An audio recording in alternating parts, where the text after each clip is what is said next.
సంధ్యా theatre తొక్కిసలాటపై video చూపించారు పోలీసులు. Minute to minute ఏం జరిగిందో వీడియోలో చూపించారు.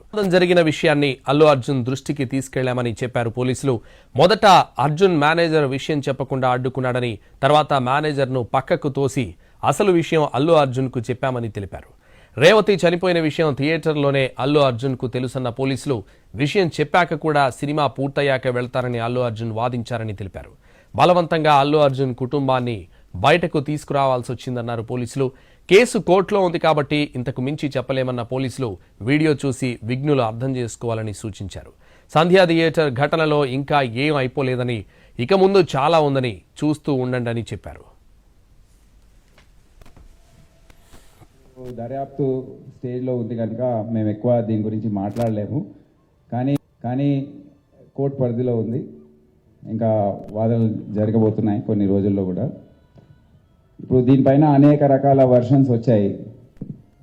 మా సోషల్ మీడియా టీం కానివ్వండి, లోకల్ ఆఫీసర్స్ కానివ్వండి, నిన్న జరిగిన ప్రెస్ మీట్ ప్లస్ నిన్న అసెంబ్లీలో జరిగిన చర్చ, దాని గురించి మేము కూడా ఒక వారం రోజుల నుండి దాదాపు ఒక 10,000 కెమెరాస్, అంటే సెల్ ఫోన్లో చాలామంది రికార్డ్ చేశారు.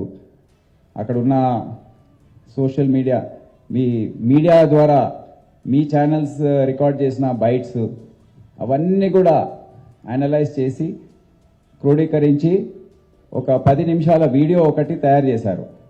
దయచేసి మీకు అది చూపిస్తాను. నేను దీని గురించి ఎక్కువ కమెంట్ చేయదలుచుకోలేదు. It's part of investigation. మేము ఏదైతే అనుకున్నామో, ఏదైతే లీగల్ అడ్వైస్ తీసుకొని చేయదలుచుకున్నామో మేము బయట పెట్టలేము.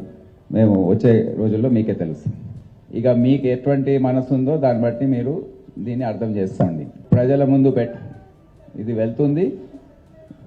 ఎవరికైతే కనీస జ్ఞానం ఉంటుందో వారికి అర్థమైపోతుంది ఏం జరిగిందో. తొందర ఎందుకు, మీరు చూస్తూ ఉండండి ఏం జరుగుతుంది. ఈ కేసు ఇప్పుడు దర్యాప్తు స్టేజ్లో ఉంది కనుక మేము ఎక్కువ దీని గురించి మాట్లాడలేము. కానీ కోర్టు పరిధిలో ఉంది, ఇంకా వాదనలు జరగబోతున్నాయి కొన్ని రోజుల్లో కూడా. ఇప్పుడు దీనిపైన అనేక రకాల వర్షాలు. మేమందరం అక్కడే ఉన్నాము.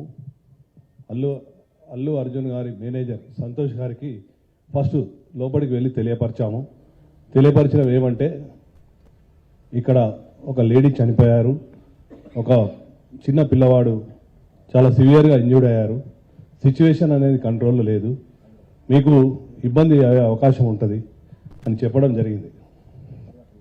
వారు మమ్మల్ని కలవరివ్వలేదు. ఫస్ట్ సంతోష్ అనే మేనేజర్, ఇంకొక లావుటతను ఇద్దరు ఉన్నారు. ఆ ఇద్దరు మమ్మల్ని కూడా, నేను మా SHO ఇద్దరం దగ్గరికి వెళ్ళి చెప్పాము, మేమే తెలియపరుస్తాము, మాకు చెప్పండి. సరే మీకే తెలియపరుస్తాము, మీకు చెప్పాము, మీరు వెళ్ళి చెప్పండి అంటే కూడా వాళ్ళు వెళ్ళలేదు. అదే సమయంలో మా DCP సార్ కూడా కింద ఉన్నారు. DCP సార్ దగ్గర పంపించిన తర్వాత DCP సార్ చెప్పారు, go straight to Allu Arjun and you tell him. అంటే నేను దగ్గరికి వెళ్ళాను, నెట్టుకుంటా వాళ్ళను పక్కకు జరిపేశాను.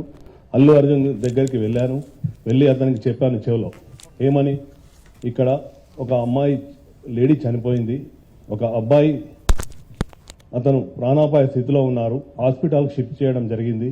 మీ గురించి, మీరు సెలబ్రిటీ కదా, మా ఆఫీసర్స్ అందరూ మీకు క్రౌడ్ను పక్కకు జరిపి రూట్ క్లియర్ చేశారు, దయచేసి మీరు ఇళ్ళకెళ్ళి ఖాళీ చేయండి అంటే నేను సినిమా చూసినాకనే వెళ్తానని చెప్పారు. అప్పుడు మళ్ళీ మా సార్కి చెప్పాము.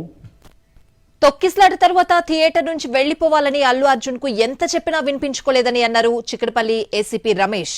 ఒక మహిళ చనిపోయింది, పిల్లాడు గాయపడ్డాడని అల్లు అర్జున్ మేనేజర్ కి చెప్పామన్నారు. అయినా సినిమా చూసాకే వెళ్తానని అల్లు అర్జున్ చెప్పాడన్నారు.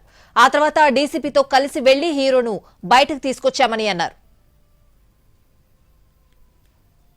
వాళ్ళ కుటుంబానికి ఒక ప్రాణాన్ని కాపాడలేకని ఒక బాధ నాకు ఒక 15 రోజుల నుంచి ఇదవుతుంది సార్. ఎందుకంటే నా చేతుల్నే చాలా ట్రై చేసిన సార్, చాలాసేపు తనలైనా నేను, మా మౌనిక SI, అసలు చెప్పలేని ఇది సార్. 15 రోజుల నుంచి నా మదిలో వెళ్తూ ఉంది. ఆ దేవుని భయవంతుల్లా ఆ బాబు కోలుకోవాలని నేను కోరుకుంటున్నాను సార్. ఆ రోజు జరిగిన సంఘటన సార్, మేనేజ్మెంట్కు నేను బ్యాక్ సైడ్ రాసి మేనేజ్మెంట్కి ఇంటిమేషన్ ఇచ్చిన సార్. నాకు పై వాళ్ళ అల్లు అర్జున్ టీం నుంచి మనకు ఎలాంటి ఇంటిమేషన్ లేదు సార్. మా ఓన్లీ మేనేజ్మెంట్ నుంచి విజిట్ అనేది ఉంది సార్. ఆ విజిట్కి నేను మా సీనియర్ ఆఫీసర్తో మాట్లాడి నేను చూసి ఆ 2 థియేటర్లు ఒకటే ప్లేస్లో ఉండడం సార్.